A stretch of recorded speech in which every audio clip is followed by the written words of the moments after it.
You're good. Okay? Yep. All right. Okay. Everyone got their coffees? Everyone got their water? Were some of you able to sit outside? Yes. Nice, huh? Very nice. See that beautiful Atlantic Ocean out there? Great. Good. Good, good, good. Okay, so let's make sure our cell phones are put away. Did anyone sell anything over lunchtime? You worked and did not get paid. Okay. Okay, good. But yeah. You got something going on. Yeah, good. Yeah. I have a new client who contacted me for a golfing trip to Ireland and then carrying on to Europe with his wife after college. Lovely. Yeah, golfing in Ireland and then on to the rest of Europe. That sounds good. Very good. Yeah. So and what are you working on? What Angela? That you haven't been paid for yet? Oh, well, I actually am working on 5 itineraries right now. I just finished off, someone was saying Ireland, someone who's bringing in the New Year and at Dare Manor and Cape. Oh, nice.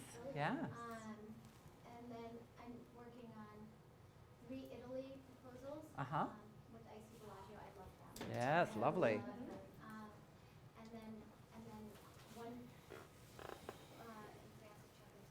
which is the first time Yes. that I'm working with them. And then I can't remember the other one. Yeah. Well, good. Good. Good things. Yeah. Good stuff. Good stuff. And what are you working on, Heather? So I have a couple things going on right now. I have a medical student, doctor student, who's going on a bunch of interviews around the country. Uh-huh. So I'm trying to arrange his flights and hotels. Flights and, yeah, hotels, transportation, all that stuff, yeah. And then I have Paris one that I'm working on. Uh-huh. And the other one I'm working on is Seattle. Up in the Seattle area. Good, good, good. Okay. Well, that's good. It's good to actually have clients. Yeah, that's a good thing. That's a good thing. That's a good thing. Well, we're going to continue this afternoon, in part because it's like after lunch now. Did anyone have any of those little eclairs or any of the baklava? So your sugar level is like here, and where it's going to go is like here. Yeah. So we're going to try and keep you busy here for a little bit. And that's all about practice, because how do we get to Carnegie Hall? Practice, practice, practice, practice. So we're going to continue on this conversation around relationships, and that that our relationships are deeply, deeply, deeply embedded in our ability to listen, and also in our ability to question. So these are two very important aspects of this. So Jay's got some additional exercises for us to play with. This is basically piggybacking off of what Julian Treasure did. So one of you is going to be a speaker, one of you is the listener, and the goal is to, and you're going to basically go back and forth as we do this, but it's basically to practice the rasa, okay? And in this, you're really going to have a true conversation, all right? And that's really where what we're doing at this point in time. All right, Danny, I'll need you as my other partner over here.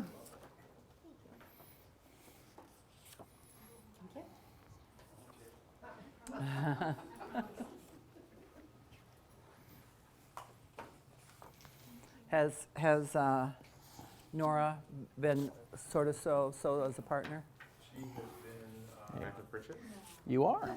She has been following. Or no, I'm going to have you right here, and you too. Yeah, there you go. Okay. I love it. Okay, so for the Wonderful. speaker, what you're going to just basically start talking about either your favorite city, the first foreign country you visited or would like to visit. How do you keep up with travel? So you'll start off with any one of those you can pick. But as the listener, you can see that it is about rasa.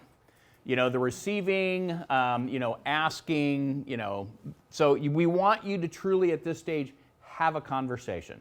So I'm going to give you 30 seconds to begin that conversation, and as the listener, look at, make conversation, respond, and have a dialogue at this point in time. So we're going to do just one of those to start off, and then we'll change it up, okay? So Go ahead. This time you get to like interrupt appropriately, Yeah. ask questions. You can look at them. We're both listening. Oh, Yeah. Thank you. bye, Ed. You want to be speaker?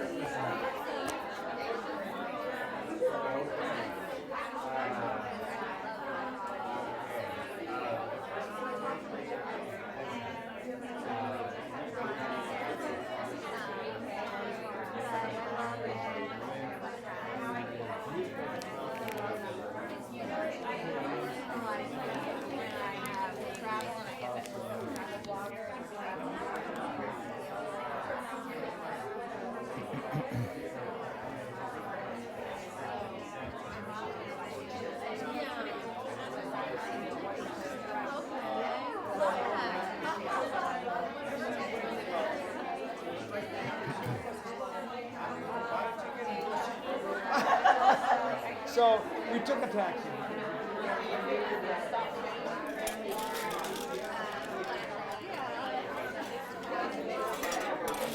Interrupt you for a second. As you've been doing the listener part especially, how many of you have gotten to the... So. Yeah. So allow yourself to actually kind of move through this, so that whoever is doing the listening has that opportunity to go, okay, so let me make sure that you've kind of been able to summarize just a little bit, okay? Yeah. Okay, so about another 30 seconds on that, and then we're going to swap it up.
So I think what we'll do is we'll make them swap cards now rather than doing all three of them.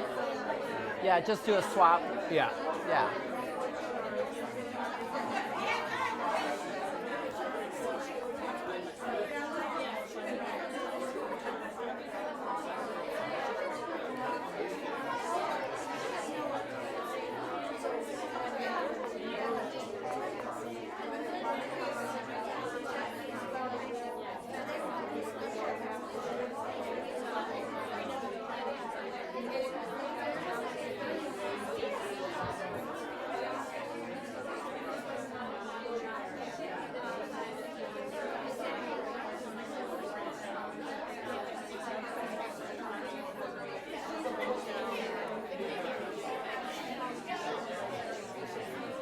Okay.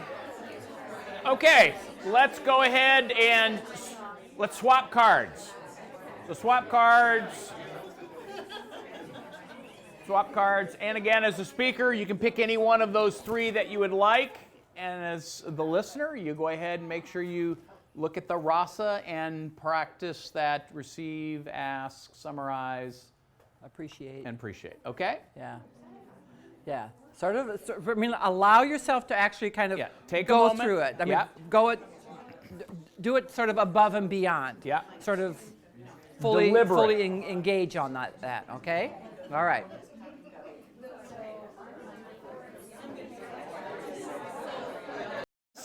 Thank you. Yeah. Just So let me ask you, who found out something really interesting about the person that they were talking to?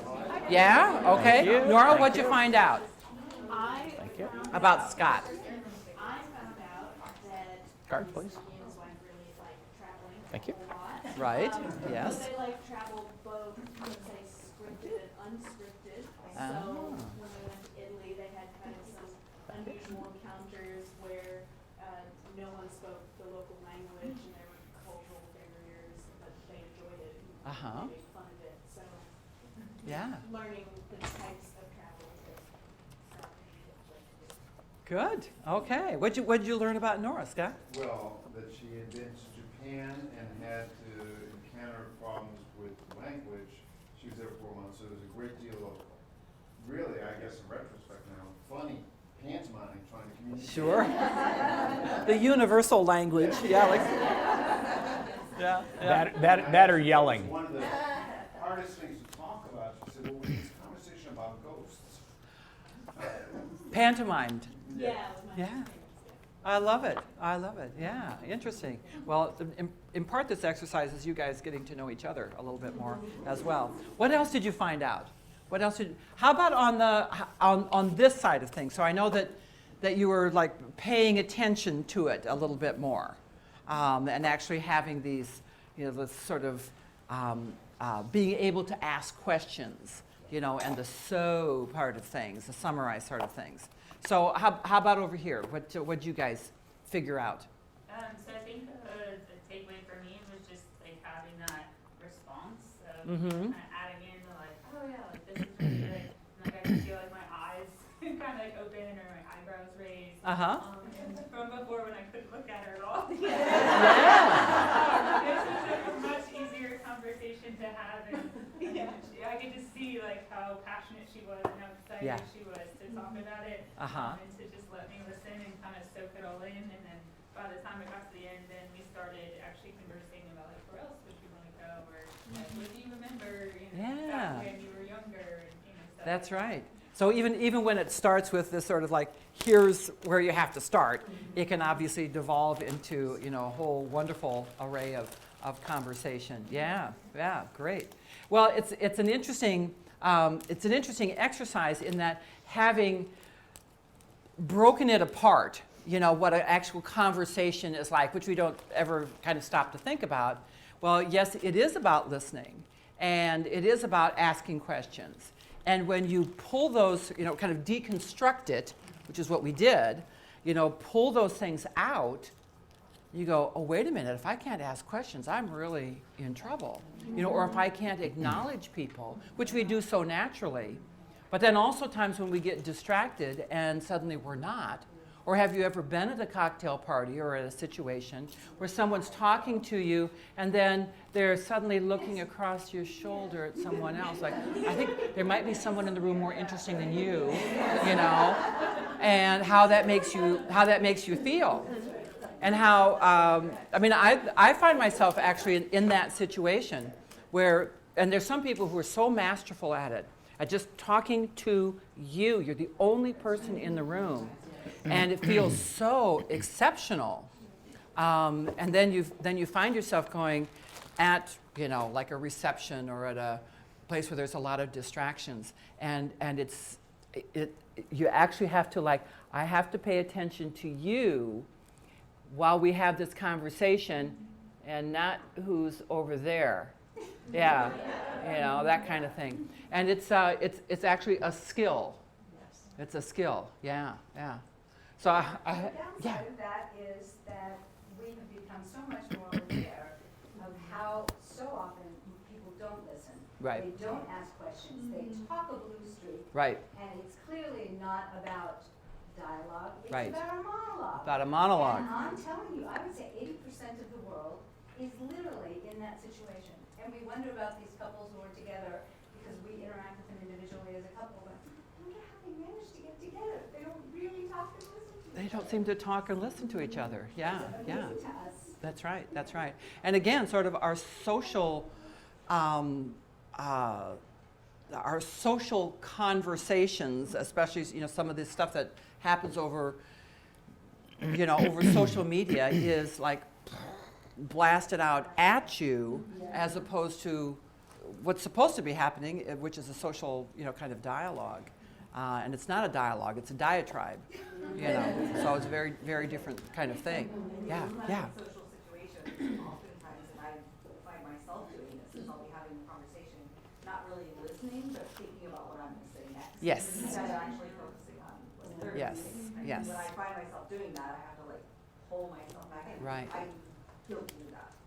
So, Yeah, because we're busy either trying to insert our very clever thing that we want to say, you know, or, you know, inserting something, even if it's a question. You know, we're so busy formulating that we have lost, you know, lost sight of or lost our hearing, lost our listening to what's actually being said. Yeah, yeah, for sure. Yeah. So Jay has another exercise for us. Yes. Take one of those and pass it around, please. Take one of those packs and pass it around, please. That will Take do one of another. those packs and pass it around. Yep, there you go. Yeah. Take one of those and just pass them around.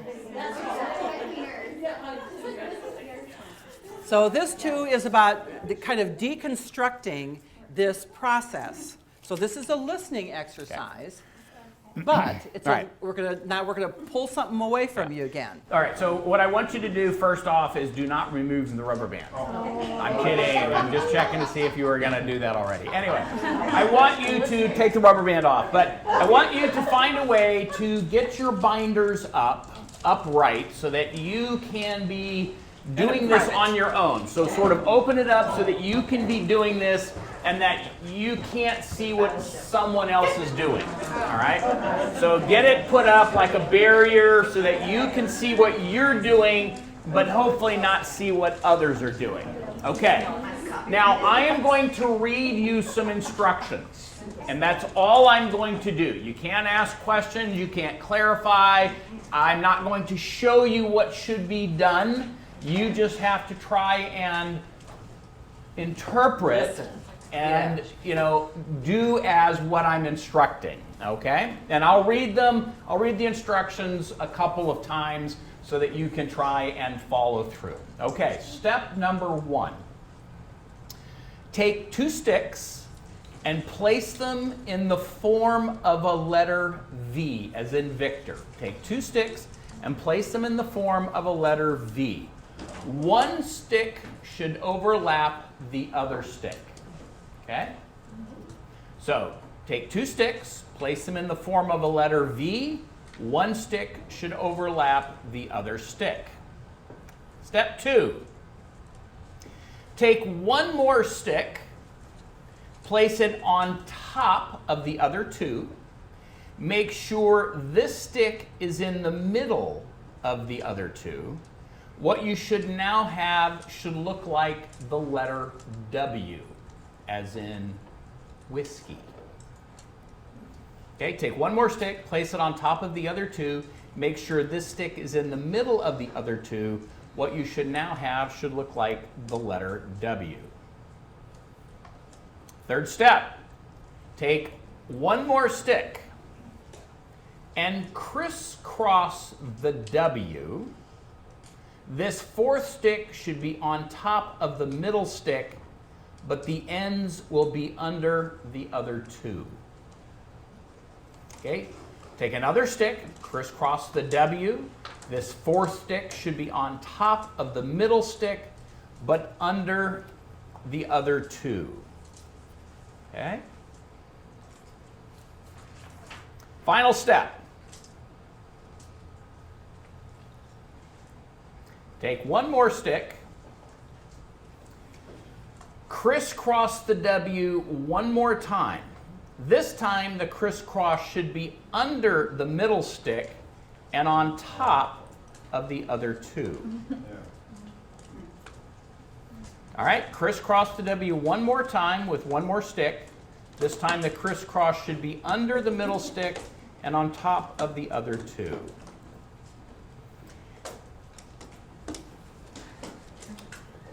Okay, so here is what you should have and be able to do. It should look like this, and you should be able to hold it up by the end of the middle stick, and it should be able to stay together. Okay. All right. Some of you got it. Very good. Some of you, most of you did not. Can you hold it by that end? Yeah, okay, good. Okay. So that is what it should look like. Whoops. And it should be able to be picked up and stay together. Now, I want you all to know that our Sun Microsystems, executive over here has done an epic fail in this category. Yeah, no, we got a few people who did it here. Yeah. Can you hold it by that piece though? Yeah. Yeah, there you go. You got it. You got it. This is an old Boy Scout trick. Yeah, this is from the Boy Scouts. Very good. How'd you do, Amanda? Yeah, good. All right. Yeah. Now you're trying to figure out, what did I do? So I Okay, think do you this want to guy try and has do to it? be on top of those. All right, so here's the way it works. You got the V, right? The left stick should be on top of the right stick. Okay? Then you take your third stick, and it goes in the middle, and so that now what you have is the letter W. Okay? So now you take your fourth stick. It's on top of the middle stick, but under those two. Then you would take your final stick, it would go under the middle stick, but on top of the two on the outside, just like this. And there it is. Okay. You can do this at your Thanksgiving tables this in a couple of weeks. Great. All right, if you Okay. would, go ahead and put the rubber band back around those sticks. Okay. And push them to the front of the table, and I'll pick those up. Right. Now, what was tricky about that? In having to just follow his instructions. Well, and why didn't you have some of the details? It's your interpretation of what he was saying. Yeah. You know. Thank you.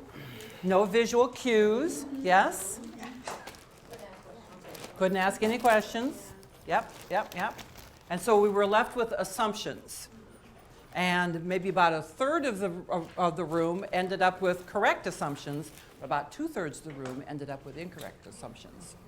Based on not being able to ask questions, not being able to clarify. We've had situations where people didn't, again, sort of English as a second language. We used crisscross. They were like, "Como se dice crisscross?" Yeah. It wasn't. It's not used in that particular phraseology isn't used. So there's a lot of things, which actually kind of brings me to a point specifically when it comes to language that we make assumptions about. We make assumptions very often about the language that we end up using as our kind of shorthand vocabulary in the travel business. We talk about FITs, and our clients are like, "What's that?"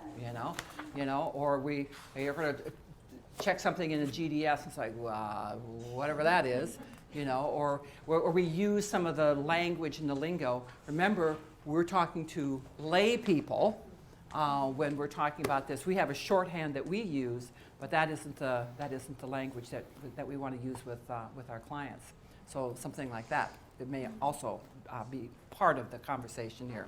So Jay's got one more exercise for us here on questions. Now we're going to go into getting into some questions here. Right? What you can do in his tables. Yeah, okay. So asking good questions is obviously one of the key ingredients to this, and we're going to spend a little time now on kind of digging in and kind of deconstructing what good questioning looks and feels like. But we'll start off with this exercise. All right, so here's the way it works. There's a single speaker at the table, and as a speaker, you can pick any one of those topics. What's your favorite place to travel? Driving across the U.S. What's your favorite season? But for the rest of you, you will get to ask a single question. And so for the speaker, you just get to make a statement like, my favorite season is spring. That's all you do. You make a statement. Then each of the people at the table get to ask one question about what is it about spring is your favorite season. What is it that makes spring appealing to you? But here's the key. You all get to ask a question, but then the speaker gets to pick who they want to answer. So each person asks a question, and then the speaker picks the one that they want to respond to.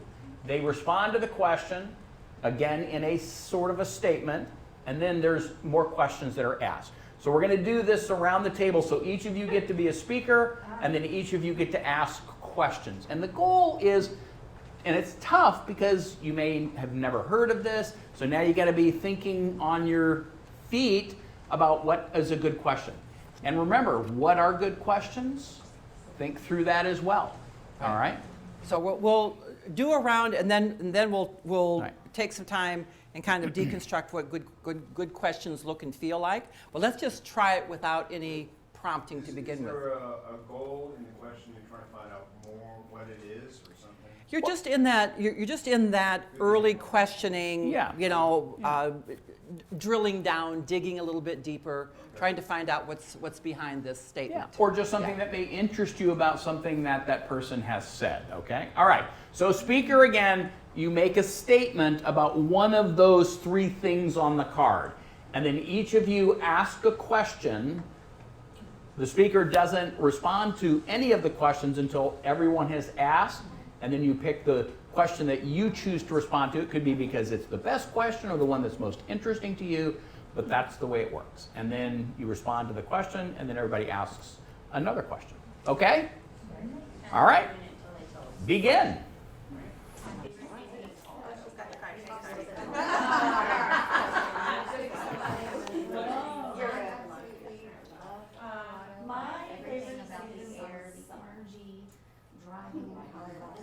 Just a statement. Just don't give too much details. So just a statement. But we have 30 seconds. Nope. Well, the 30 seconds. Just you make a statement. Okay. There we go. Perfect. Do you want to start? What's your favorite memory during the summer? Anything with a memory.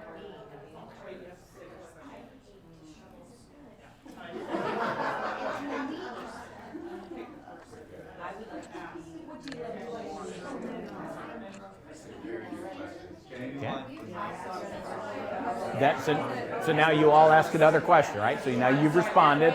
I would like to be near the water in the summer. Okay. No. So you ask questions again. Yeah. Yeah. Yeah.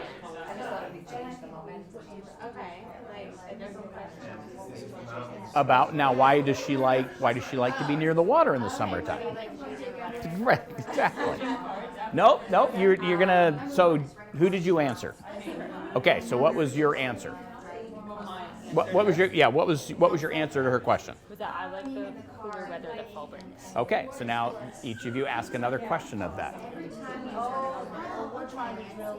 That's right. Yes. Yeah. Okay.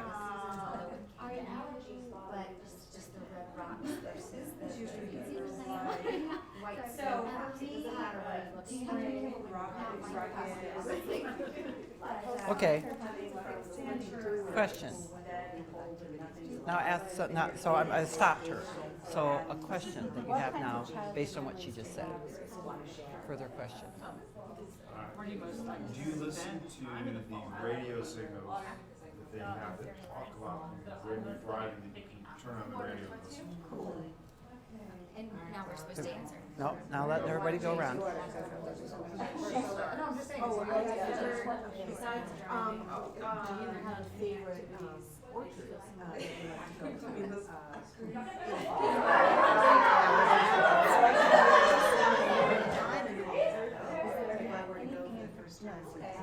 What kind of the desert that, growing up in the desert, that made you want to be there? Why did you move to Colorado?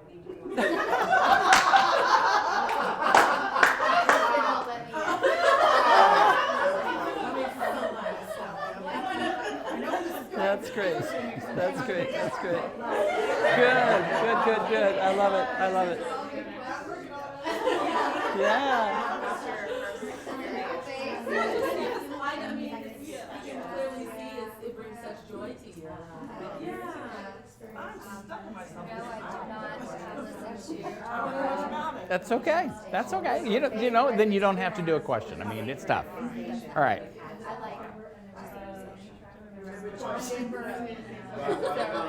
I enjoy apples and pumpkins for breads and pies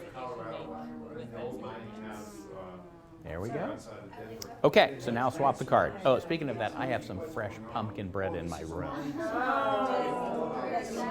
I did not make it. My friend made it, but I keep forgetting to bring it down is what I keep forgetting to do. So, okay, so you get the process. So you'll pick one and do 3 questions the best you can and then swap it again, okay? All right. Okay. So before you switch out, and it's time to switch to the next person. It's time to switch out, yeah. But before we do that, you're already ahead. Okay.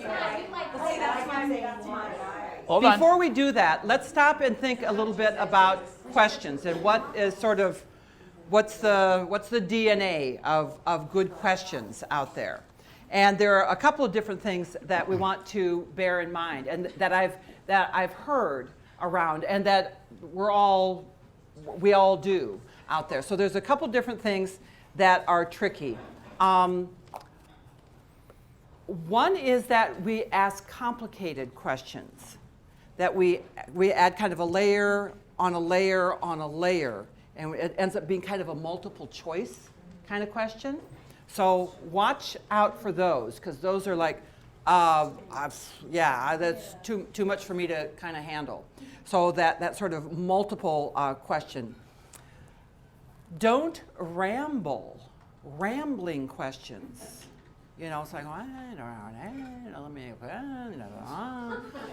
like ask your question and then stop, okay? Something else and this doesn't show up so much here, but be comfortable with silence.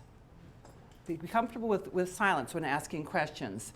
A great way to start a question is in the old, who's my journalism person here?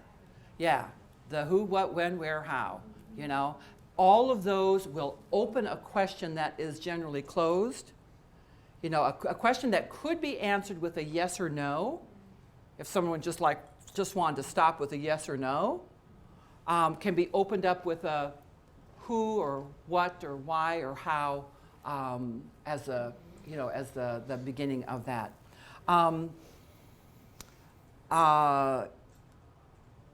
Sometimes, there's some other things, but those are kind of some of the key ones. Watch yourself on getting a complicated question where you're asking actually more than one thing.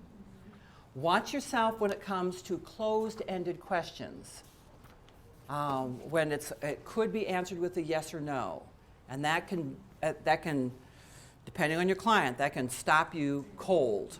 Alrighty, and the other one is, just being comfortable with really listening, and that there are no dumb questions out there. So there's no silly questions, but listen to the conversation, and your question will appear. Okay, so now go forward with the next round. Yeah, and if you haven't swapped the card, so next person, Whoever's next. take the speaker card if you haven't moved it already. Yeah.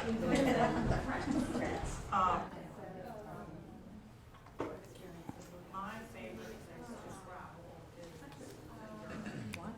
Because My favorite season is summer.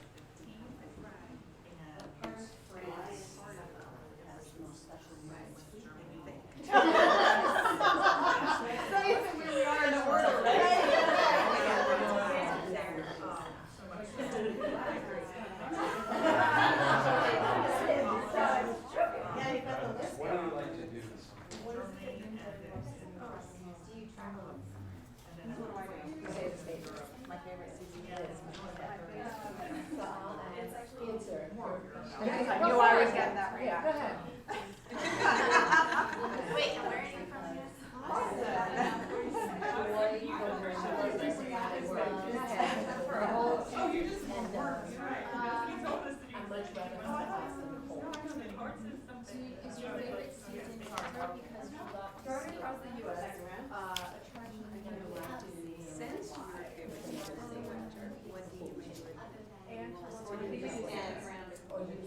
what is it about winter? You will stop. Okay,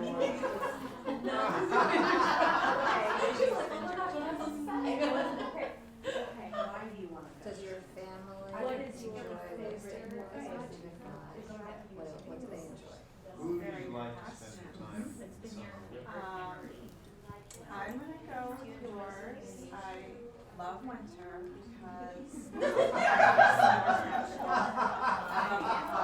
favorite memories I love cities by rain with early baths and snow.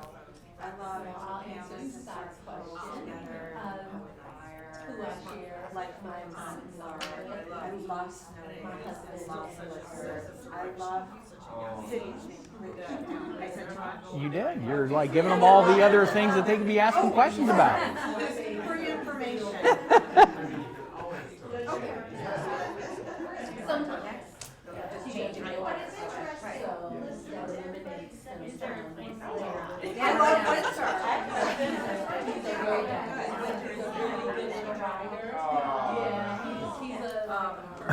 Hold on. Favorite outdoor activities? Yeah, so he's not talked a lot about indoor. Tell me a lot about outdoor activities that you find winter and what you enjoy. Who are you telling? Yeah. I don't know, we just jump in. Yeah. So do we have? Yeah, I mean, so you spoke, and did all of you ask questions twice? Okay, then pass it. There you go. Yeah.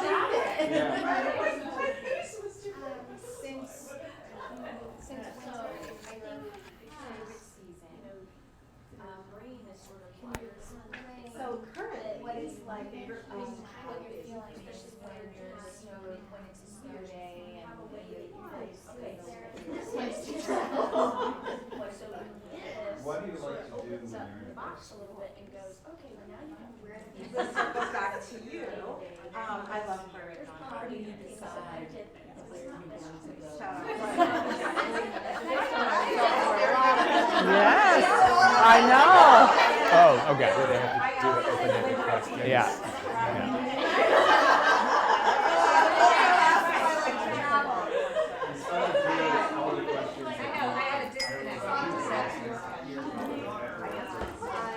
Little B-roll never hurts.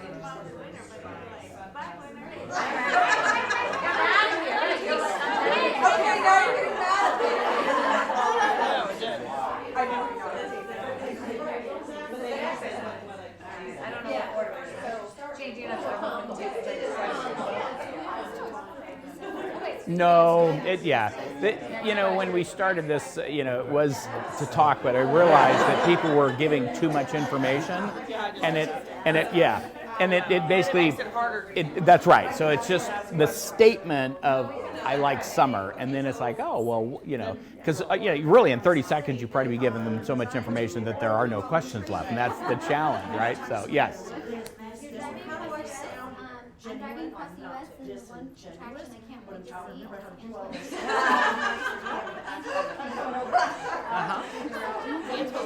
Antelope Canyon. It is. It's just role playing and realizing that the crux of a good question is curiosity and listening.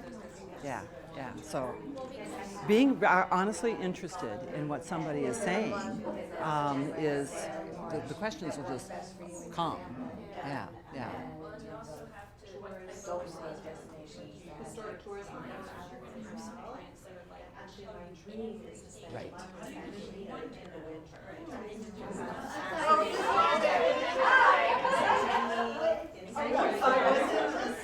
Trying to drag things out of people. Right. Okay, I'll answer yours just if you find the warmest and coziest, I'll give you the visual because I'll see some pictures of it. I wear canyons and you can walk through. Right. somebody pushes you a tree, there's, you know, if you go to Grand Canyon, out on the outskirts, but there's a place to talk about. Because you mentioned getting away, So, and you know, how do you protect yourself from weather delays coming out of Boston Logan Airport? And have you faced any vacations in the past that have been hindered because of the weather? all your favorite things, it's hard. When you misinterpret tone.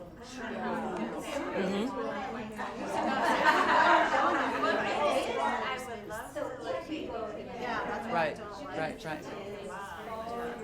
Well, this is, when we get into process tomorrow, that's one of the things that you can, because you're the one who's in charge, not your client.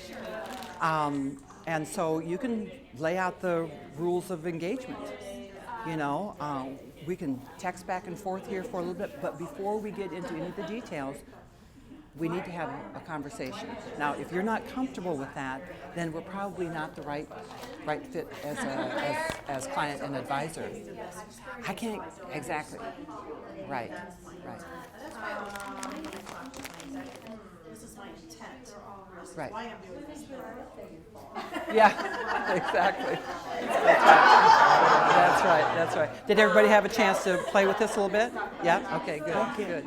Yeah, so it is kind of getting into that rhythm of listening for kind of what's being said, for sure, but listening beyond it, you know, listening into those like, oh, well, that was an interesting comment that you made. Let's explore that a little bit. Yeah, all these different cues. And also actually setting parameters. When you're with the client for the first time, you probably will want to set a time amount. You know, let's get together, you know, for a half hour. Can you set aside a half hour or 15 minutes? And then you watch it so that you are actually moving that conversation along. Otherwise, you get chatty Cathys who will take up the next 2 hours of your time, and that doesn't work unless that's what it is that you're okay with happening. But that also has the opportunity to devalue what it is that you're doing. If you can sit and talk with them for a couple hours, then how do you get the rest of your work done? So, you know, any good professional is going to say, you know, here, I've got a half hour here, I've got an hour here. Let's zero in, or let's meet for lunch, or let's meet for coffee. I've got this much time. And then whether you got an appointment afterwards You're not the only one. it's time to go. Yeah. It happens. Yeah, if you've already had a couple questions from that one, then go to the next one. And you know what? If you wanted to make a statement about something else and it's not on the card, it's okay. We've got to like move through this. And then, of course, the other part of it is like you have an intention, you have an agenda. You know, that you can actually say to clients, here's the agenda for our call tomorrow or later this afternoon. And if you can be thinking about some of these things, that can move things along too. So, yeah. In my brain, I'm thinking that almost makes me sound a little Doesn't have to. Yeah, it doesn't have to.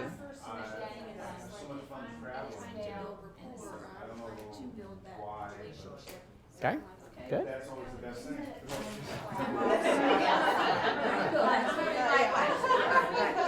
That's why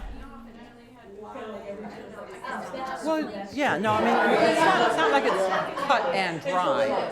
But what you might do when, somebody's calling for the first time is just make sure that, I like to spend maybe a half hour or so with any of my new clients. So do you have a half hour now, or should we set an appointment? And then, and then you have a chance to kind of set the agenda. Here's some of the things that we're going to talk about, and then you'll be able to get to everything. But it also sets you up as a professional, and that's the key thing.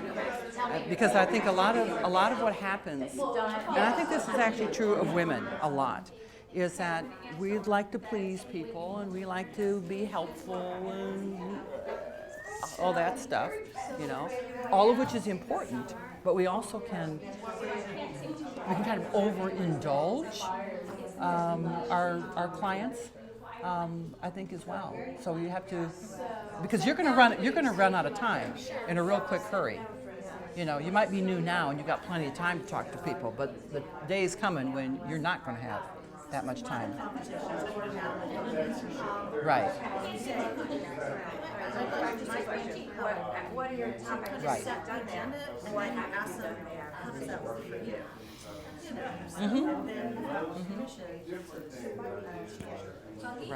Right. Yeah, exactly.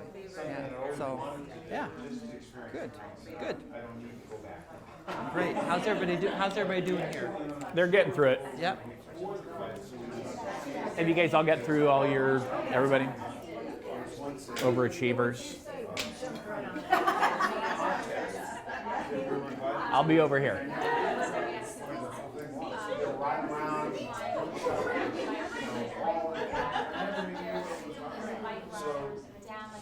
Getting to the understanding of how it works, they come out and they have the few doors and they have different things going on. And I was surprised to see many more doors on the field. Have you been Not just to one. one of the other Very large it national was park a real challenge because monuments the stadiums for were you've experienced traveling to national park? right next to the people and they were just so right next to us. So as a client, he's not going to be difficult to have a conversation with, is he? Yeah. Good. So have you gotten all the way around? Yeah. Okay. Good. Yeah, I think these other guys are just finishing up here. Yeah. So that's supposed to follow up part of similar that's part of the country, They have to know about sun and shade. in the summer. Because bullfight begins and there are seats, they're in the sun, so it's quite warm. And it goes into the evening and then everything is fine, but the tickets and shade are much more expensive. Ah. Yeah, we got, yeah, you could do more money, of course. Yeah, you know, further down in the shade, that's preferable. When you go home. Spain, everybody that has fans. So that's one time it's okay to do.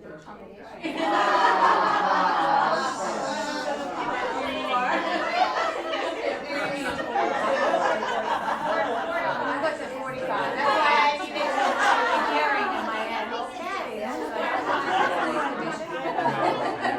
I looked it up and there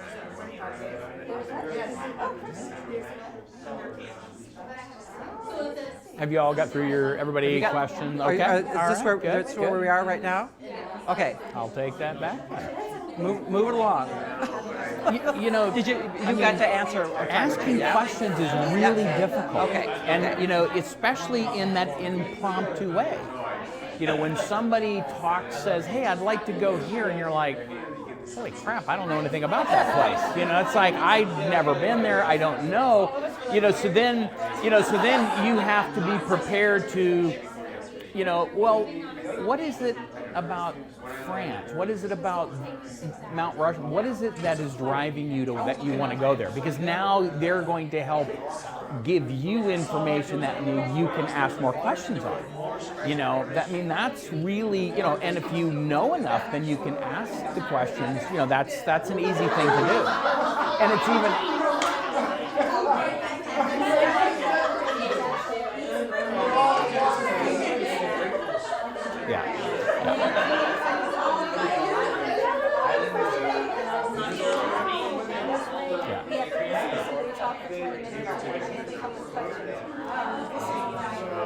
Yeah. When we first started it, and this is where, you know, I can't tell you how many times I've supposedly taken off this 30-second talk because it's supposed to be just a statement. I mean, you know, but it is, yeah, it does. And questions are, it's like questions on a test. I mean, it is a skill to write questions so that it gets at what you want without misleading or leading, and it's tough. But we're going to do more questions in a moment. We're going to do some ways, because the other tough one is asking questions that are not closed-ended. Now, there are some closed-ended questions that are fine to ask, like, do you have a budget? It's yes or no. And it's like, no, sweet, But I mean, but there are times, are you taking your kids? Do you, there are things that need to be asked as a closed-ended question because you just need a statement on that. But there are others that you have to have an open-ended because, you want to be able to have a conversation, and that's what you're trying to do is to elicit that. So. Yeah, but we are going to do another exercise around rewriting closed-ended questions because it is tough. And we talk frequently, and Helen will mention this. This is where you have to start having your own questions. You need to have a list of something that you are going to begin opening up people, in that sense. So, but yeah, okay, we'll move on here shortly. I think they've all gotten around. Have you all gotten around? I think these guys have still got one. Okay. You got everybody around? Questions? Okay. All right. You got a bigger group. Okay. You guys got all around? All right. Perfect.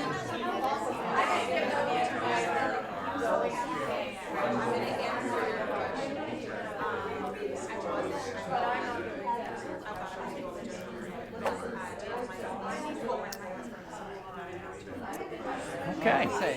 All right. Debrief them. Yeah, all right.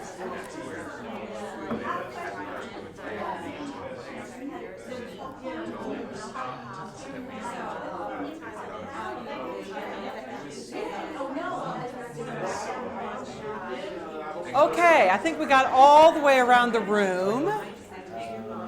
And what were some of the things that you noticed in this exercise? What were some of the things that you noticed for yourself as we were going through this exercise? Fully appreciating that this is a contrived situation, but what did you notice in kind of deconstructing this a little bit for yourself? What did you notice for yourself? Yeah, Heather. You were asking questions based on your own bias. Oh, interesting, interesting. So give me an example. Asking about family travel, things like that, things that I would be thinking about concerning myself as a mother, children. Okay. In some cases, that's probably a good bias, depending on what the situation is. But it may also take you off into, could take you way off course. Yeah, exactly.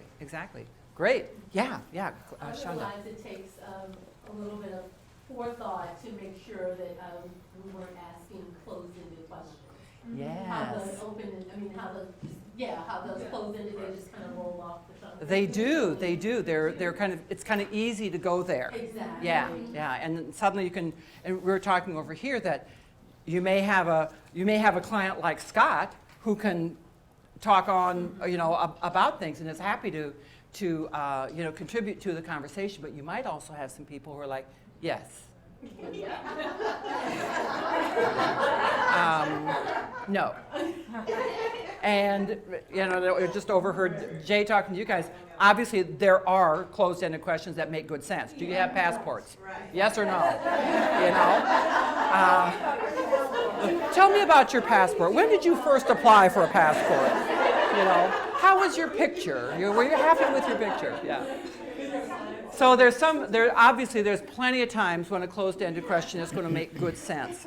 But if we actually, and what we're talking about right now is really kind of gathering this information, fewer of those is going to probably get us further down the road. Exactly. But they are easy things to go to.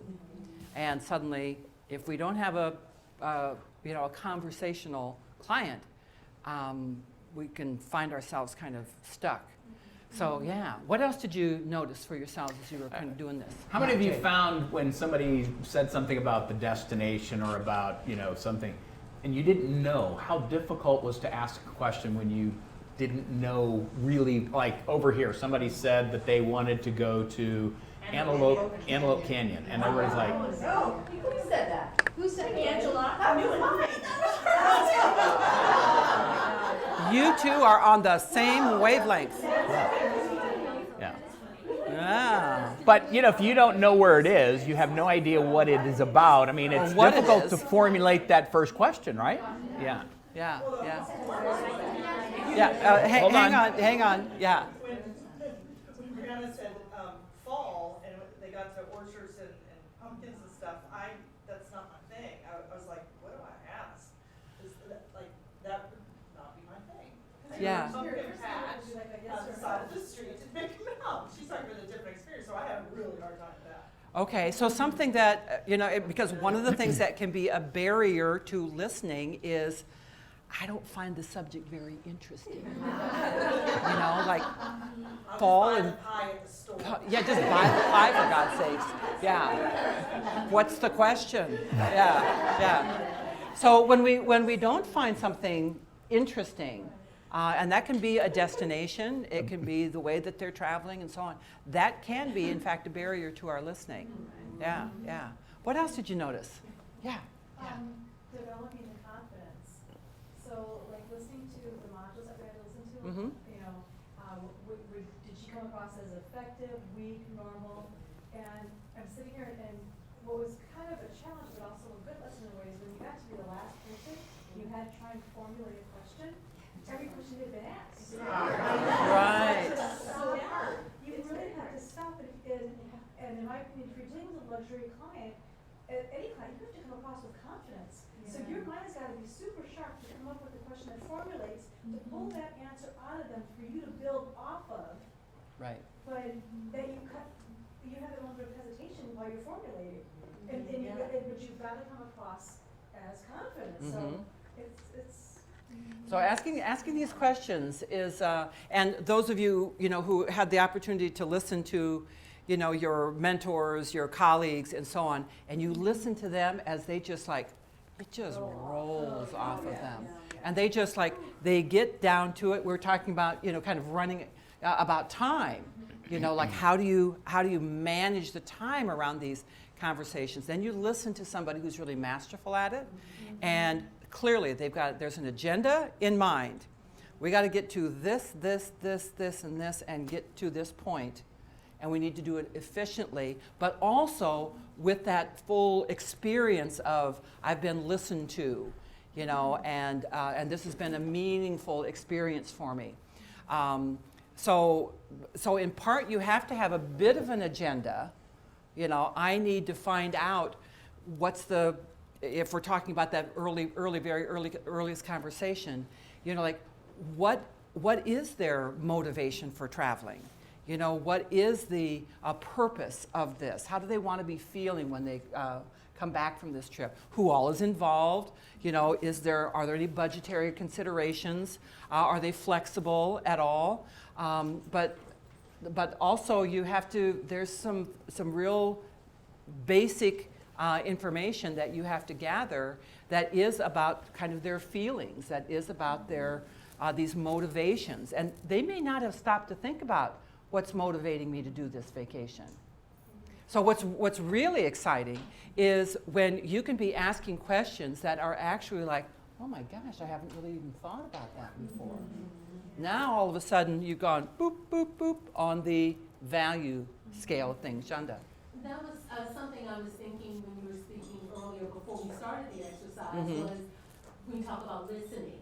And there are some clients that if you don't extract the information from them, they'll be pretty closed about it. Right. But then there are others that I can't get a word, time, when okay, I've got 30 minutes to get through this, and it's 28 minutes and counting, and they're still talking, right. And I can't really, how, you don't want to cut the person off, you don't want to, but how do you broach the conversation with a kind of a time limit, friendly, and say, we've got, a half hour to sit down and discuss blank, or what's a nice way to kind of keep things on track? Well, these guys were talking about this, over here, very specifically, because you do have, most people who travel like to talk about travel, right? And you say, well, tell me about the last vacation that you were on. What did you love about it? Oh, and then, off it goes. And you're off and running. But remember that they are essentially looking to hire you as their advisor, right? Okay? And in any advising, consulting situation, you need to manage that conversation. You need to manage that relationship. And we'll talk about this a little bit more tomorrow, but that may well be, I'd like to spend a half hour, maybe it's 15 minutes, maybe it's a half hour, maybe it's 45 minutes, maybe it's an hour. But I'd like to spend an hour with you to just talk about all the different, ramifications of your vacation, et cetera, et cetera, et cetera. And then it's up to you to actually manage that hour or that half hour.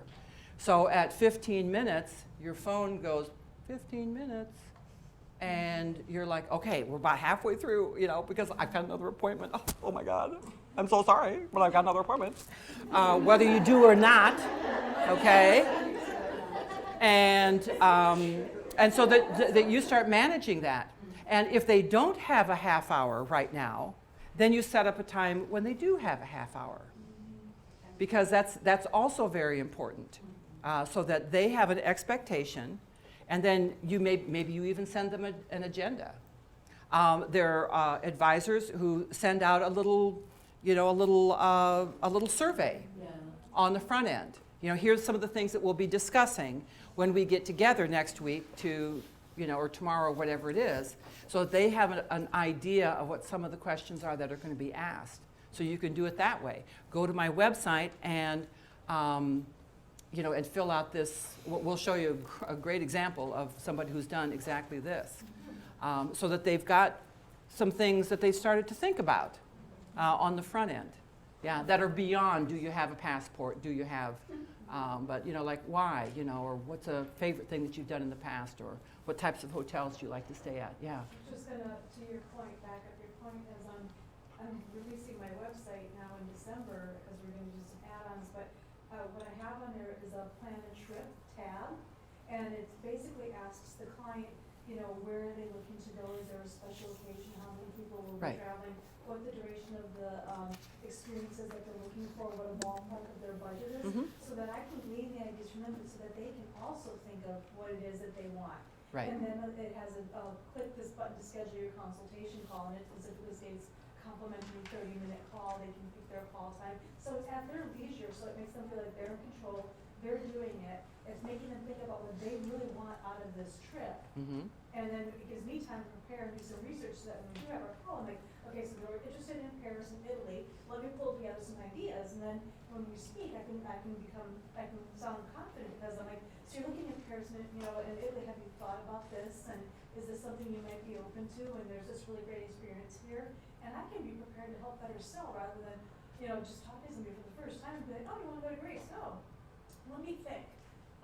Well, there's Mykonos, and there's Ia, and there's Crete.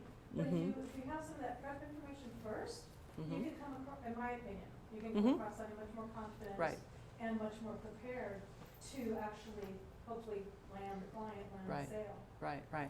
Yeah, so there's different approaches to it, and that is definitely one that has, and kind of back to your client who doesn't like to talk on the phone, Shannon was talking about, my younger clients are used to just texting, email is even like, really? But just texting, and don't want to get on the phone. And so you can choose to operate however you want to operate, and you can also choose to say, we can have we can go back and forth here, but before I start working with any client, I want to make sure that we understand each other, and that I understand what your needs are, and that means we need to have a conversation. And if they're not willing to have a conversation with you, I know plenty of advisors who are like, you don't want to talk to me, we're not going to work together. Because the chance for misinterpretation is so big that they just won't do it. So that's, you get to decide. You get to decide how you want to do that. That's really a good point, because a lot of times if they're sort of fishing to see, they don't want to pay the fee, or they don't actually want to book, but they're just sort of tire kicking. Sure. Then they're like, oh, well, what do you know about this, or what do you know? Right. No. Yeah, I know a lot about that. What Gifted teaches us is people who do business with people Right. That's So right. maybe that's not the client that you want. If they don't want to communicate Yeah. with you, send them to Costco. Right. Well, you know, the other thing is that we are actually, we've developed tools within Virtuoso for people who don't want to talk to you about their, you know, about their hotels. You know, they can go to virtuoso.com and the hotel booking tool, do it themselves. So there's, you know, we've started accommodating for things like that as well. Sometimes that's a client who doesn't want to bother you on Saturday while they book 5 days at the Four Seasons, you know, and you're going, oh my God, I can't believe they didn't call me. But they thought they were, you know, being kind. But this way, you have some self-help kinds of things out there. So we'll talk a little bit more about how to, you know, kind of frame where you are professionally. You know, Summer's thought through, you know, some of what it is that she's looking to do.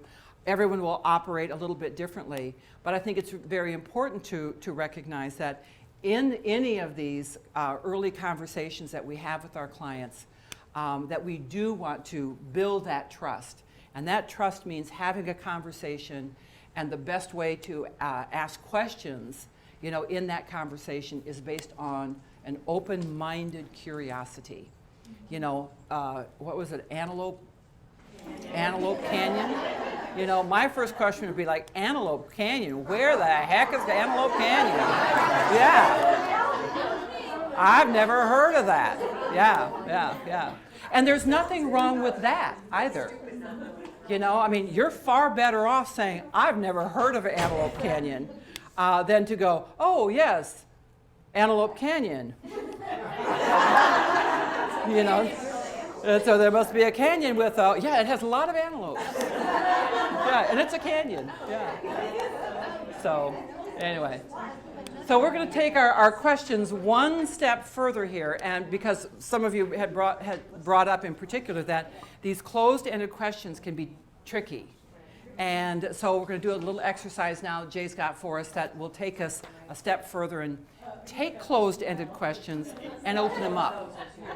Okay? So in your binder is it says open-ended questions, but basically what it is, there are 10 closed-ended questions that you, no discussions, you know, try and, you know, reframe this yourself into an open-ended question. All right, 10 of those, so do it on your own. Try and reframe those to an open-ended question. And do the old journalistic thing. Who, what, when, where, how.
About another minute.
Okay.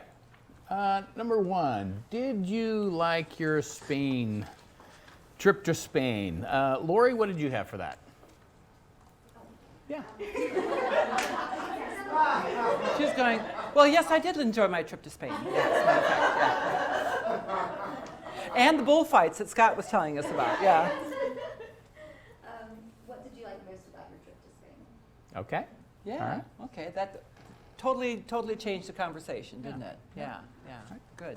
Anybody else? Somebody else have anything different on that one? Yeah. What were the highlights of your trip to Spain? Yeah, Okay. there you go, All right. yeah. Bridget? Tell me all about your trip to Spain. Okay. You'll get the good and the bad. Yeah. Absolutely. Sure. Good. Okay. All right. Was the hotel you stayed in what you thought it would be? Heather? I put, what did you like or dislike about the hotel? Okay, so Okay. what did you like or what did you dislike about it? Yeah, Susie? How did the hotel exceed your expectations? Ah, and yeah, okay. And it might not have. Right, but But- by that point, I'll be kind of been communicating. You'll have known. Okay, Okay. got it, yeah. I pronounced it right. Jadi. I just put, how was your experience at the hotel? Okay, how was your experience at the hotel? Absolutely. So those are going to elicit very different kinds of answers. Yeah, absolutely. All right. Good. Okay, you chose the A&K tour. Would you choose it again? Scott?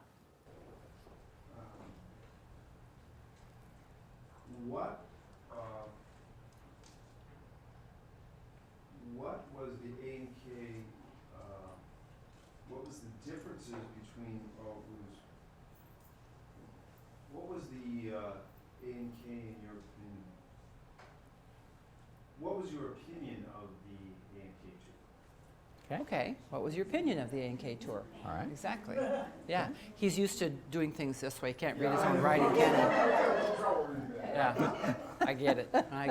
Yeah, good. Shannon, what did you have for that one? I just asked them what was their favorite part of the A&K tour. Okay. Yeah, Okay. okay. All You know, right. and sometimes when you're asking something like that, you know, what is your favorite part? Or Summer, you said something about, you know, the top, the highlights, as opposed to like everything. You kind of zeroed in on, you know, a couple of things. Again, depending on how conversational they are or different things like that. You may not want to know everything, but you may want to know some of those highlights. Well, Yeah. and also may elicit them to express if they had any dislikes. Right. So Mhm. that you know Mhm. what not to do on the next round. Yeah, because that's going to be awfully important to know what about these are my highlights, but and the well, maybe we'll get to that at another point. I'll wait until the rest of the questions here. Don't want to jump the gun. The rest of the story. Yeah. Will you be taking another trip next year? Brenda, what did you have for that? Where next year will you want to go to? Okay. All righty. Okay. Good. Anybody else? Yeah. Where shall we plan your next trip? Okay. Yes. All Put right. that What into. are your future travel plans? What are your Okay. future travel plans? Yeah. Sure. Okay. Which is a great question to ask early on in the Yeah. conversation. Yeah. Yeah. I also had a variation of that, where can I help you plan travel, your travels to next? But I also put a little note that, I know that if they were with Wanderlust, that you would Yes. have an idea of what Right. your client is planning for the future. Yeah, absolutely. Right. Yeah. Yeah, you've heard some of Ann Scully's things. And I can't remember if it was in the preliminary or something that you'll be doing a little bit later, but she talks about how that's a question that she always asks a brand new client. You know, in that early half-hour conversation is, well, what else is, where else do you want to travel in the world? And it like opens up future conversations and future insight, future marketing, things like that. Yeah. Okay. Were you planning on flying coach? Ooh, this is a trickier one. Susie? What type of class do you fly? Okay, what class do you fly? Okay. All right. Yeah. How important to you is space and comfort on flights? Totally trick question. That's a good one. Yeah. So how important is comfort? How important is leg room, space to you? Well, it's pretty important. Well, you might not get a first class out of it, but you might get premium coach. Yeah. Or maybe business. Or business class, yeah. Sure. Yeah. Cindy, did you have something? Not as good as that one. Okay. I wrote that one down. Okay. Yeah, you come across a good one, write it down. Write it down. Okay. Yeah. All Yeah. right. That's a good one. Did you want to see? Chandra. I wanted to ask, I wrote, and I don't know if this is appropriate, but I said, why are you considering flying coach? And not in a, but if you said, well, why are you considering flying coach? Instead of why, were you planning? Mm-hmm. Just maybe some people don't even really consider other flight Yeah. options. Yeah. Seating, Yeah. if they've not worked with. I think the important thing is that you've opened it up to beyond, are you flying coach? Yes. To why, and that may be the follow-up to it if that was the question that was asked. Like, why are you considering coach? Or how important to you is legroom and space and so on. That might be, it's a different way to get there. But yeah. I had a very general question, just what are you thinking about the air portion of the trip? Yeah. What are your considerations when it comes to the air portion of your trip? Right. And you may find that it's like, my husband and myself, we fly first. The kids are in coach. or the grandkids are in coach. Absolutely. So, or this family has to be together, which means that they need to be together in coach. But, or I'm going to be using miles, and I'm going to be flying, in first, however it is that you might approach that. But it is a delicate question because of and here's the tricky part of it, is if we make the assumption that they're flying coach, then that may be the place that they go and they haven't even considered that there's other options that about. That this cruise that they're thinking about is offering, business class air. 2 for 1 business. 2 for 1 or something like that. And it's like, oh, well, I hadn't even thought about that. So you have access to some of the insider information. Well, if it were possible to fly business, would that be a consideration? Well, yeah, and then maybe about something that's going on that. Yeah. Well, but I think that you're never going to hurt anybody's feelings. Absolutely. Or you think that they're more wealthy than they are. But if somebody is true luxury client and you go, so you just want to fly coach, well, They're like, probably gonna be like, I usually fly my private jet, thank you. Yeah, and you're going to have clients like that too. Right. Absolutely.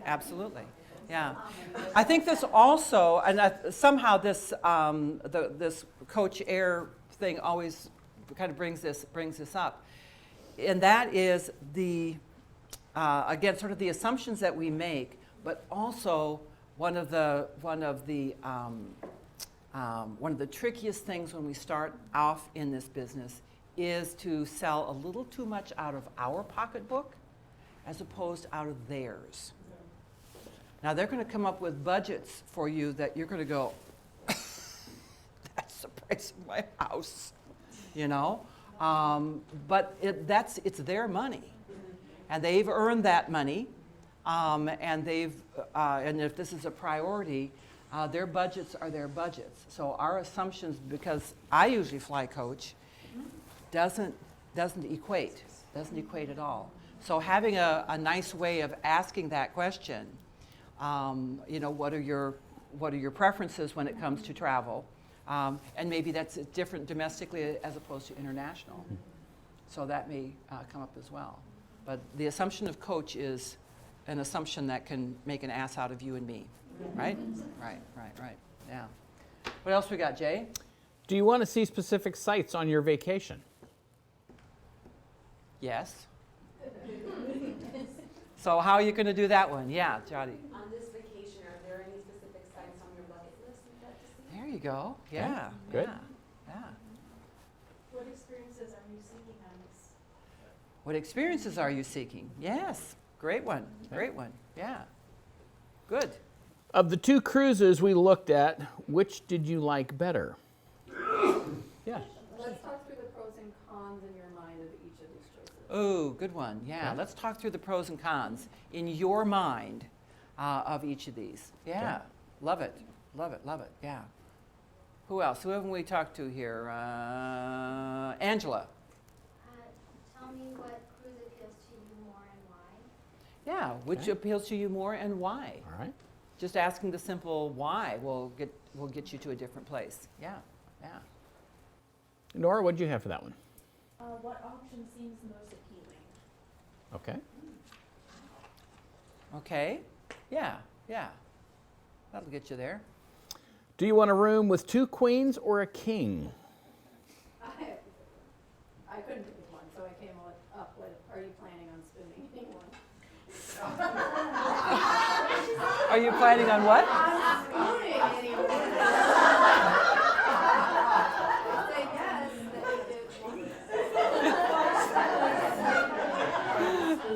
Spooning. Are you planning on spooning anyone? Yeah. Well, that goes to the tricky intimacy. Question. Yeah. It does. Yeah, it certainly does. Yeah. Okay. Well, that would be one way to ask it. Yeah. What might be another way to ask it, Stephanie? What is an ideal room configuration for you? Ooh, there's a good one. What's an ideal room configuration for you? Right. Right. I love it. Yeah. Okay, who'll be taking this trip with you may not get you to the room configuration though. Yeah. But yeah, that would be like, who's taking this trip with you? Oh, it's my girlfriend, it's my husband, it's my wife, it's my partner. It's like, and those can be also kind of tricky. So this room configuration, or what kind of bed configuration do you prefer? 2 queens, a king, adjoining bedrooms. What's the preferred way to do it? Because that obviously is a very important thing, and very important when very important in all the broad configurations of relationships that exist out there, and also something that'll be very important because sometimes there'll be assumptions. These 2 guys are traveling together, these 2 women are traveling together, that, oh, well, then that's 2 beds. It's like, no, you need to talk to the hotel about how it is that you want them configured and so on. So that's an important thing. Yeah, absolutely. That's a good question, though. And that's a good way. Anyone have another kind of good one? Yeah, Susie. Does your husband snore? No, I had this with my Yeah. client, that she has to have a suite with like a thick door. Mm-hmm. Because if the door is not thick, she's up all night. Mm-hmm. Mm-hmm. So he sleeps on the couch. He sleeps next door. So they get suites and he sleeps in the bed, and then when she first got to Italy, the door wasn't thick enough and she was up all night long texting me. So she sleeps like in the living room there. Yeah, yeah. So I don't know. I'd put him on the couch, for God's sake. What's wrong with that woman? Yeah, I'd put him on the couch. Yeah. She's too sweet, yeah. So sweet, but, Yeah, yeah. but Yeah. yeah, he definitely needs to see that. That's a little, crossing the line of intimacy. Well, but it's probably not the first question that you ask them as a couple, right? But that became, based on the room configuration, well, my husband snores a lot, so I need to deal with that. She needs a bed, she needs a pull-out bed, not like in Europe, a lot of That hotels doesn't do not usually- have pull-out beds, so they have Right. to bring a cot in, so, okay, well, how old is your cot mattress? Is it gonna have a duvet cover so that, Mhm. Mm-hmm. Yeah, it's like yeah. these things you wouldn't normally think of. Right, so. right. Exactly, exactly. Good one, good one. Yeah. What is your budget? Ooh, now there's another one. That's a tricky one. Amanda? That's a tricky one. What are your thoughts regarding the cost and budget for this trip? Okay, what are your thoughts on this subject? Yeah. Okay, right? Yeah. That'll get you down the road there? Yeah. Yeah, yeah. I've used, Valerie. you talked about your travel plan, let's talk about your travel investment. Write that one down. Write that one down. That's a good one. Because you've hit on a couple of different things. Yeah, we've talked about all your travel plans, all your dreams and schemes here. Now let's talk about the investment. The investment in your dreams. Right. That word investment is a good one when it comes to this conversation. So that's a good one there. Yeah. When I first got into sales, I had Yep. a sales manager who told me I could never talk about the cost. Mm-hmm. I always had to talk about the investment. The investment, right. Never Yeah. use the word cost. I use that, Yeah, you were out of luck, and, yeah. And that's proved very useful. Yes, it's true. It's a high value word, it's a great word. Yes, yes. Whereas cost, that's not. Mm-hmm. Cost, Or budget, price. it also, it kind of lives in this, kind of box. Yeah, it elevates the conversation. Yes, yeah, That's yeah, my great. experience anyway. That's right, that's right. Yeah, who else had one on that front, about the budget? Yeah, I was Angela. thinking of a specific client for this one. For the experience you described you want to have, what would your range and budget look like? Because they wanted to fly first class, 5-star, high luxury, but then when they said their budget, I was like, so it was a bit of an education. Uh-huh. And, I had to explain that it was the Amalfi Coast and Capri and Positano and Amalfi Town. And I had to explain, that peak season, these are small towns that sell out very quickly. They're closed in the winter months.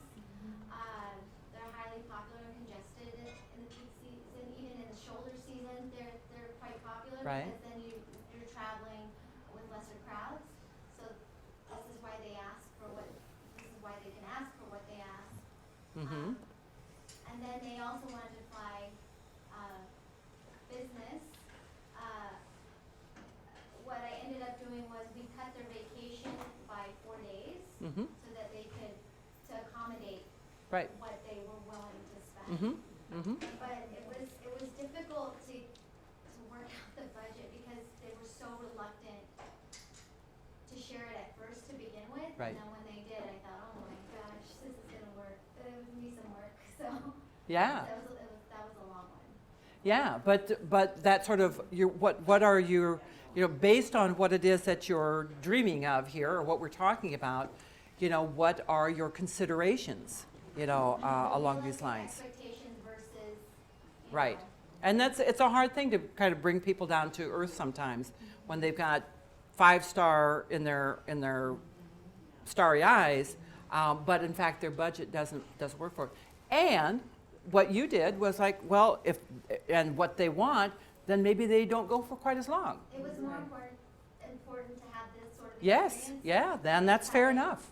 Cut it Yeah, short, fair enough, fair enough. Yeah, Stephanie. No, I thought it was the most challenging, and I was thinking about maybe taking it from a business head, like what are you gonna allocate, to the different components of this trip and Right. prioritize to me Right. where you would want to where you see more of the financial investment Mhm. going to, so that I Mhm. have a sense before Like, Yeah. is it gonna be the premium flight? Where would you allocate in making this happen, what you're thinking of on a total and component basis? So Got it, they kind yeah. of think of it that way. That's another great, kind of entree into that. Which are your highest priorities? Flying first class is my highest priority.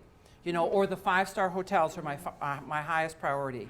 Or having an oceanfront view, a sea view is my highest priority. I was dealing with the wife, and the wife had this grandiose, way of, and then the husband came in and was like, wait a minute. So, then I was working with both, and then we came to the compromise, but it took a long while to get there. Right. Because of budget. Yep. Was it. Exactly. In that kind of situation, Helen, is there a way to short circuit all the work then and time, Angela had to put in on that? Can you say, is there anything to say when the budget's on? Yeah. Well, I think that one of the things that maybe could have been interjected earlier is there anyone else that we need to bring into this conversation in order to? No, but she said, no, he wants me, he didn't want to handle it. Yeah. He didn't want to partake in the planning at all. Okay. But only when the price tag The price tag hit them. Yeah. Yeah. Well, that's going to happen sometimes. It's going to happen sometimes. Yes. So a lot of times, like at Largate, we have this discussion, and a good way that someone has said it is, like, tell me the itinerary of your last vacation. Because we have a lot of people who are like, oh, well, not high end, but not low end, like somewhere in the middle. I'm trying to figure out what that middle is. But hearing then, like, okay, Right. we stay at the Aquilina, or we Right. flew first class. Like, having them go back to something that was previous that they've taken, Right. like, really helped them with, like, okay, here's what Yes. they're used to, and Right. that, like, led us to first, Right. like, oh, we stayed at the Residence Inn, and so like, that to them was middle, and so then you're like, oh, okay, like, that price. You get a little snapshot. Yeah. So some of the questions that you were asking in these, in these exercises, in that, tell me a little bit, tell me about your last vacation. What types of hotels do you like to stay when you're on vacation? We don't like to spend a lot of money on the hotels. We'd rather spend it with private guides or something. So you start getting a sense, because you'll quickly learn as well what these things cost. At Italy high season on, the Amalfi Coast, yeah, that's a pretty good price tag. And what private guides cost and things like that. So you start getting a sense along the way. Yeah. Something else on budget, and a reason to get to it sooner rather than later, is not everyone is resistant to what it costs. Right. And ultimately it's going to cost to go. They just don't have the awareness of Right. what, like you mentioned, like the high season, the time of year. And for everyone, they may gladly fork over, 100,000 and and 200,000, right. They just didn't have a clue, so maybe they say the Mhm. budget is 50, Mhm. and they realize, oh, to get what I want, it's gonna cost 25,000 more, and that might be okay, but Yes. it's still good for them to Right. know. I heard a great response to this question where, because the other response that you might get around budget is, oh, we really don't have a budget. It's like, oh, okay. And so then, based on what you were saying, then probably somewhere in the 150 to 200,000, is that what we're thinking? No. We were thinking all of a sudden they've got more of a budget. It's like, no, we were thinking more like 50 or more, we were thinking more like 25. So if, there's no end to this budget, then based on all the balloons flying over the Serengeti that we've been talking about, then we're looking at this. And just put it out there. And then they'll go, oh, no, not quite that. Not quite that. Okay, well, what actually are some expectations? Or I've also heard is there a range? Is there a range that I should honor when it comes to your budget? Because the other thing about budget is that it's never actually fixed. Very rarely is it fixed. Based on what they actually want, you're suddenly 10,000 more or 15,000 more than what it is that they maybe originally had in mind. Well, then we have to cut out the balloons over the Serengeti, which, how do you want to go with this? Yeah. So it's a good question, and it's a good one to and ask early, relatively early on.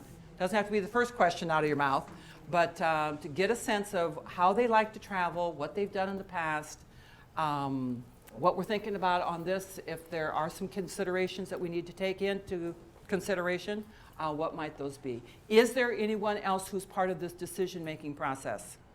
Multi-gens are notorious for this. You know, it's the daughter-in-law who's planning it, and it's grandma who's paying for it.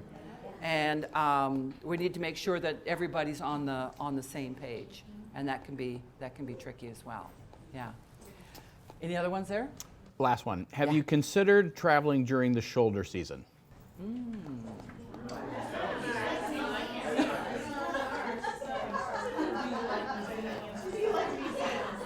He loves doing stuff like that, doesn't he? He does. He does. You get it. There was one more. Do you like museums? But we're going to skip that. We're good. Yeah. Well, and that's, you know, I mean, you throw me something, Joe, or Jay, I can go with it. But this idea of just thinking about your client here, who maybe was thinking about traveling in July, you know, the height of the season, and it may be a consideration, you know, with your budget. I can stretch that budget if we travel in September or October. Is that even a possibility? And they hadn't even thought about it, you know. Fewer crowds and your money goes a little bit further. So, yeah, good. Okay, well, let's see, where are we doing Let's get here? us up to break by finishing this off. All right, well, so relationships. And all of this about all the practice that we've been doing today. And I hope it's been helpful, not because it's things that maybe some things you've never thought about before, but it's just sort of deconstructing what is involved in this listening, in this questioning, which is the shortcut to relationships. And it takes practice. It just takes a lot of practice. So we get better and better at it. We'll hear good things from each other and go, ooh, that's how I'm always going to ask about budgets from now on, or how I'm going to ask about, you know, air travel and so on. So it just takes a lot of practice here. But with that in mind, I would like to touch on just a little bit about some of the other relationships that we have out there in our business. We've been talking a lot about our client relationship, which is obviously very, very important. But the same way that we approach our relationships with our clients, you know, in honoring them and being curious about them and being mindful of their time and their attention, the same thing holds true with our other relationships that we have in this business. Because our client relationships are really important, but there's a couple other relationships that without, we are in deep trouble. And what are those relationships? What other relationships? Our supplier partners, probably number one. Our supplier partners are incredibly important.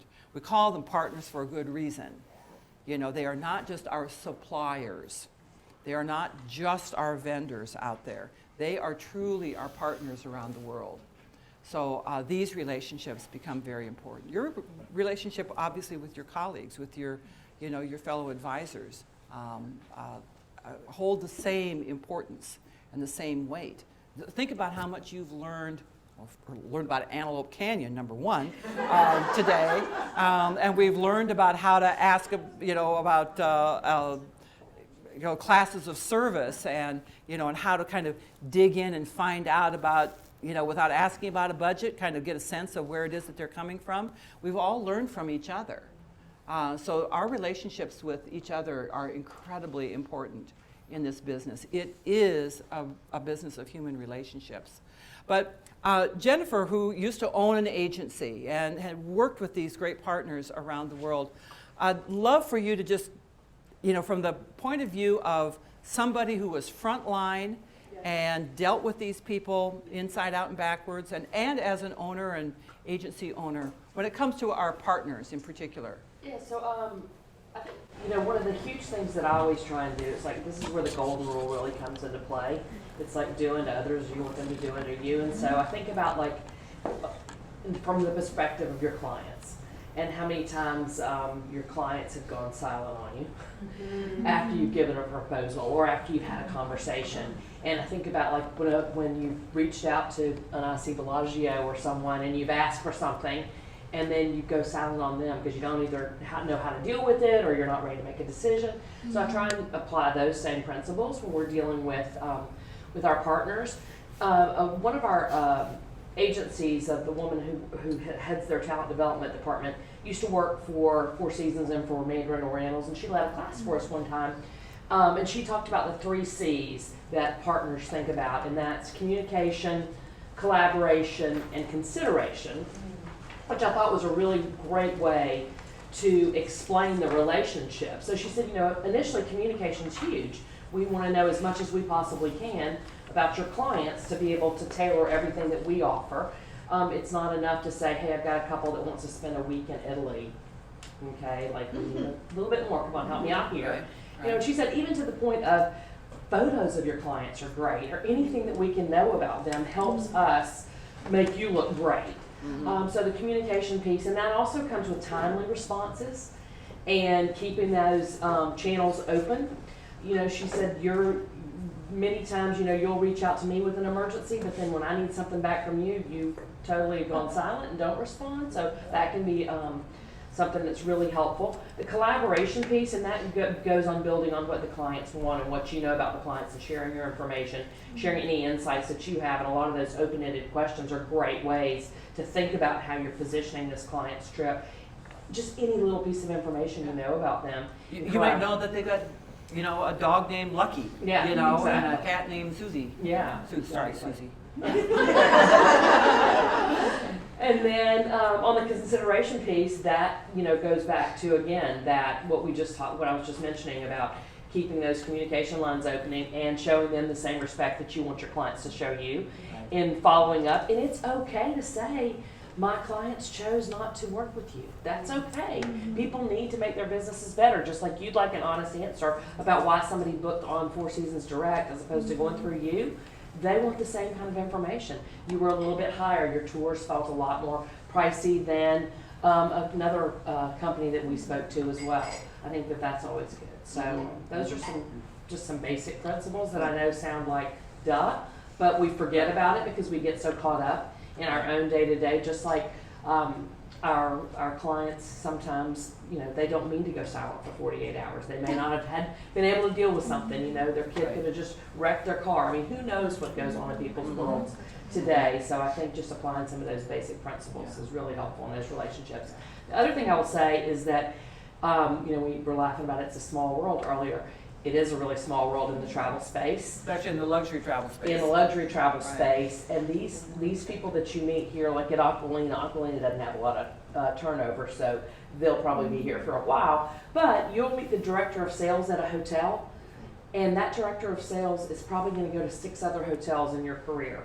I laugh about some of my friends on LinkedIn, and I'm like, oh my God, you've had more job changes, than I've had vacations in life, or whatever the case may be. They just are constantly moving around. And so the relationships you build with them continue no matter where they go. Right. So when they work for an airline, or where they work for a travel insurance company, or when they work for a hotel, it's interesting because a lot of the hotels that we've used for VCTA are relationships that I have with hotels, with directors of sales and marketing that I've known for years. And in a world where you can choose to do business with people you like, why wouldn't you? So, if you have a particular hotel in Paris that you love, and you love their director of sales, and they've taken great care of you and your clients over the years, then with all things being equal and what your clients want, if it's a good deal for them, you're going to put them somewhere you like. So knowing that, but also just knowing that good and bad behavior follows you, and that people talk. So I think always trying to keep that in mind about how it seems like a big world, but it's really not such a big world, especially in the Virtuoso network. Yeah, absolutely. So what were some of the ways that you kept track of these people? I mean, did you keep them in your CRM or something? Yeah, so in terms of clients or the partners? The partners. Yeah, so I mean, every agency has a different way of doing it. I personally, have a really extensive contact list within Outlook, where I keep a lot of notes about a lot of different people and a lot of different things, so that I know their likes, dislikes. You know, and if we happen to sit by each other one night at dinner and I learn that they have twins that are 10 years old, then every time we chat, I'm like, how are your twins? You know, gosh, they must be 14 now, or they went into high school or whatever. Anything for that personalization. I mean, I think it's really important, depending on how your agency does things, and some of you may have shared databases. We scanned cards and kept them so that we knew, and always went through and updated it a couple times a year to make sure, you know, does Jay still working for Virtuoso? You know, those types of things, because people do move around a lot. There's a lot of information to manage. I mean, you know, digitally is probably ideal for most people. Right. But then my business partner, who's been in the business about 40 plus years she's still in the business before we sold the agency, she actually likes the physical cards. So she has 3-ring binder after 3-ring binder after 3-ring binder in her office with cards. But I'll guarantee you, if you need a card, I'll be like, what's that small hotel in Marrakesh that's so-and-so and so-and-so? She can flip through there, geographically divided, and go, it's this one. Oh, it's Nora so-and-so, da-da-da-da. Right. So yeah, she doesn't trust the technology side of these things. So there's, you know, different ways that you can do it. One last question is, Jennifer, talk about the two sides to the story, you know, between, you know, the client and... Yeah. So y'all were talking about clients, you know, we have our storing clients and we have all these different folks. I think it's really important to keep in mind that we're the client of our partners. So they're trying to take care of us, and we're trying to take care of our client, this individual that's traveling. And so sometimes you may get a call from a client that's like, oh my gosh, I was at XYZ hotel and they did this and they didn't do this for me, and they, you know, whatever the case may be. I had a particular client, his son was also one of our clients, and his son had more money than sense. And so I would get a call from him about a hotel he was in. And it'd be like, oh, this hotel did so-and-so, and they were awful, and I want to check out of here immediately, whatever. But on the other hand, what the case really was that he was drunk out of his mind, you know, at 9 o'clock in the bar, and they asked him to leave because he'd offended 4 other clients. My point and Jay's point in that is there are two sides to every story. So when your client calls, always seek to understand before you jump in and attack the hotel or the tour operator or whomever, the cruise line, figuring out like what's going on here and what could have really happened. Let me do a little investigation. Yeah, let me look into that a little bit. Oh my gosh, Helen, that does sound awful, but let me look into that a little bit more before then, and then get the facts. Or when you know your clients call and say that, you know, they've rented a 6-bedroom villa, and the elevator hasn't worked the whole time. They've been here and all this they're upset about, but what they forgot to mention was the reason the elevator doesn't work is because their 4-year-old rode it up and down so many times and jammed something in the doors, and they, you know, that kind of thing. So there's two sides to every story. Two sides, Yeah. right. Yeah, and then I think there's one other element that might be appropriate at this point in time, and that is one of the reasons that we got into the business is because we like to travel too. And there's you're going to have more opportunities to travel in some extraordinary ways with our partners on study tours and familiarizations and, you know, that sort of thing. Some of the, you know, kind of the protocols or the ways to approach those things that you've learned over the years. Like with familiarization trips or like travel advisor rates and things like that. Yeah. So, you know, a lot of different agencies have different policies in terms of familiarization trips, and like Virtuoso study tours, how they're allocated to staff. You know, so I'd make sure you know your agency's protocols relating to that. But I would say that it's rarely ever appropriate to ask for a complimentary room. I mean, I don't think it's inappropriate to say, I'm going to be in Toronto. I'd love to try out the Four Seasons. Do you have a travel advisor rate available? Then give them the opportunity to say, you know what, I'm happy to comp you a night and give you a discount for the second night. Important to note that hotels, so don't ever lie, that's the other thing, is hotels can pull a booking list of all travel booked in their zip code or in the zip codes around them by IATA number. So don't say, you know, oh my God, we booked Amanda in Oriental, Miami all the time.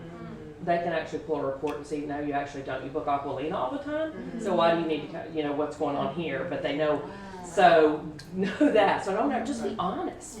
You know, I'm bringing my family to Miami for the football game.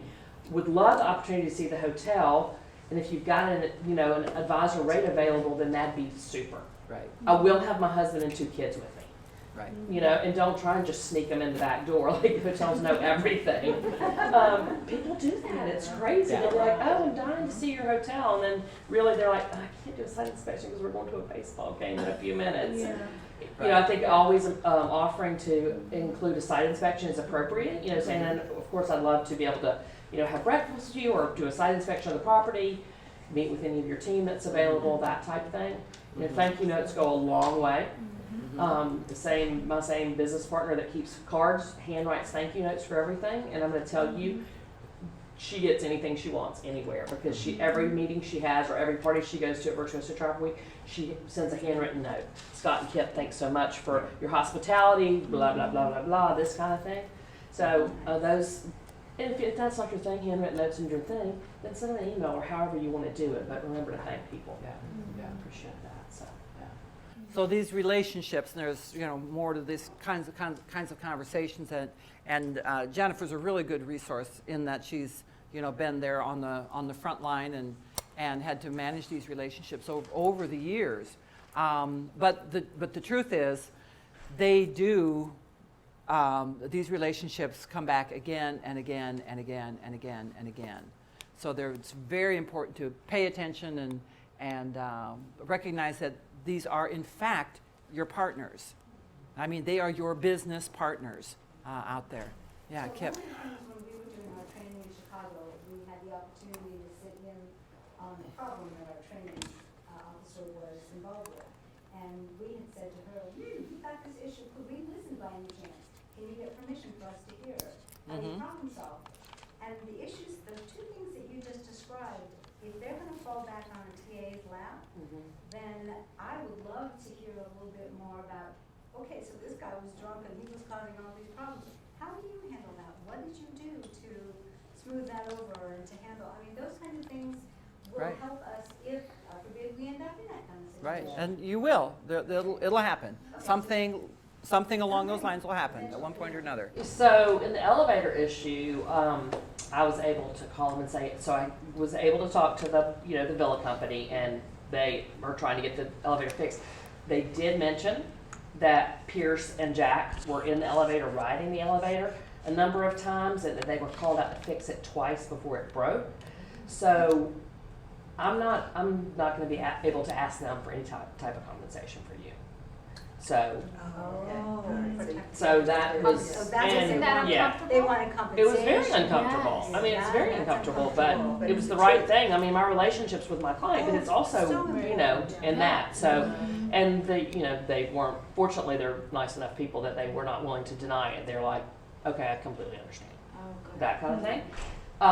The drunk guy, I quit booking traveling for him eventually, but in that particular instance, he flushed his fiance's diamond tennis bracelet down the toilet in the Mandarin Oriental in New York, and this is after he was thrown out of the bar drunk. So the next day when he wanted to check out and cancel the rest of his stay and with some suite, I was able to mention to him, I said, Chris, I understand, and they have you on camera last night in the bar, and you were beyond intoxicated. And unfortunately, we're fortunate that the hotel's not asking you to leave. So they're willing to forgive and forget if you still want to stay, but we're not canceling your suite. And if you'd like to leave and go somewhere else, that's fine, but they won't be refunding. And how did he take it? What so did he do? He backed down. He was hungover just at that stayed point. there. So yeah. Wow. So. Hard conversations to have. They are hard conversations to have. Yeah. But what is important is that you've got two relationships that you're maintaining. Yeah. And but you have to. Yeah, and I ended up not choosing not to do business with him anymore. Right. And I had to call his dad and tell him why. I'm like, I understand, and I appreciate that you give Chris a travel allowance. Unfortunately, this has happened on multiple occasions, and I'm not willing to jeopardize my relationships for this. So. And did the father still work with you? Yeah, he did. Steph? If you know going in that your client might have an issue, whether it's might have a son who likes to drink or something that you know because you've gotten to know this client, what is your obligation or to kind of tell the supplier? I mean, again, I wouldn't, right, so it's No. almost confidential, but there might be something Yeah, that, sure. like the kid might try to come to the bar or they might try to get an ID at some, so I don't wanna know, protecting your supplier too, but also keeping confidentiality. Yeah. How do you maneuver on that side, knowing to preempt something, Yeah. to be proactive? I think that you just have to go with your gut on that. I mean, I don't think there's any set policy. No, but in your We experience. had another client. They were actually really good clients too. But this other client, who her mom taught her never to take the first hotel room they give you when you check in a hotel. That's just what her mom taught her. She said, don't ever take. They'll always give you a better room or upgrade you. So it's mortifying, and this happened like the first couple hotels, and I finally said, are we not booking the right category of room for you? What's going on with this? And she goes, oh, Jen, my mom told me to so-and-so and so-and-so, and I was like, oh, for God's sakes. So I just would, in the future, tell the hotel. I'm like, give her a room smaller than what we booked. She's going to ask for another room, give her the room we booked, and she'll be happy. And that Okay. yeah, I mean, so it was just, but I would call them and I'd be like, you're not going to believe this, but I've got to tell you, and I'm not putting it in writing because I don't want this coming back, but this is what happens. So, yeah, I think you have to On just that trust note, it. let's come back at 25 after. But that's Yeah, I mean,